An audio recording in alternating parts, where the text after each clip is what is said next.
जय Shri Krishna. Gita Olympiad 2025 साठी हा video मी करत आहे. मी श्री चंद्रकांत कवडे. या व्हिडिओमध्ये श्रीमद भगवत गीता या ग्रंथातील अध्याय क्रमांक 14 म्हणजेच गुणत्रय विभाग योग या अध्यायाचे श्लोक क्रमांक 19 ते श्लोक क्रमांक 27 हे म्हणत आहे. अध्याय 14च्या श्लोक क्रमांक 18 पर्यंत भगवंतांनी अर्जुनाला प्रकृतीपासून निर्माण होणाऱ्या 3 गुणांचं वर्णन केलेलं आहे. त्या गुणांचा अंमल प्रभाव जीवात्म्यावर कसा असतो,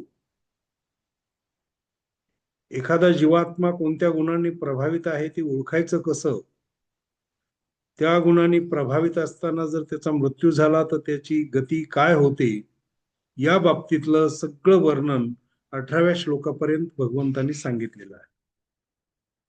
पुढे 19व्या श्लोकामध्ये ते म्हणतात की जो मनुष्य, जो जीवात्मा या तिन्ही गुणांच्या पार गेलेला असतो तोच माझ्यापर्यंत येऊन पोचतो.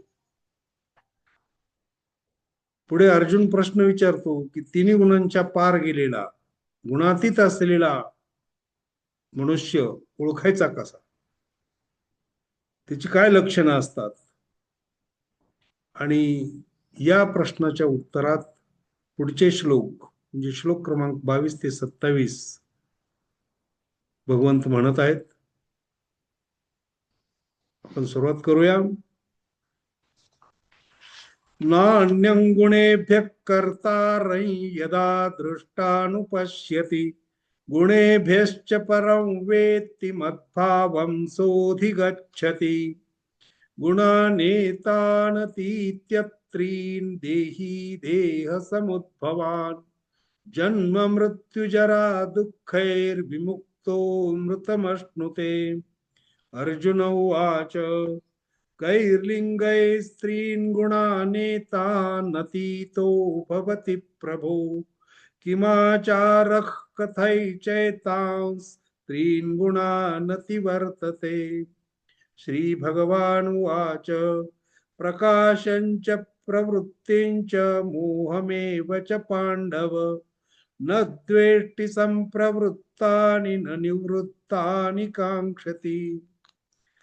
उदासीनवदासीनो गुणैर्यो न विचाल्यते गुणावर्तन्त इत्येव योपतिष्ठति नेङ्गते समदुःखसुखस्वस्थः समलोष्टाश्मकाञ्चना तुल्यप्रिया प्रियो धीरस्तुल्यनिन्दात्मसंस्तुतिः मानापमानयोस्तुल्यस्तुल्यो मित्रारिपक्षयोः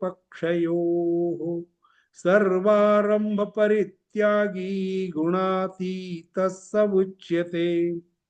माञ्चयो व्यभिचारेण भक्तियोगेन सेवते सगुणान् समतीत्यैतान् ब्रह्मभूयाय कल्पते. ब्राह्मणो हि प्रतिष्ठाहममृतस्याव्ययस्य च शाश्वतस्य च धर्मस्य सुखस्यैकान्तिकस्य च. जय श्री कृष्ण.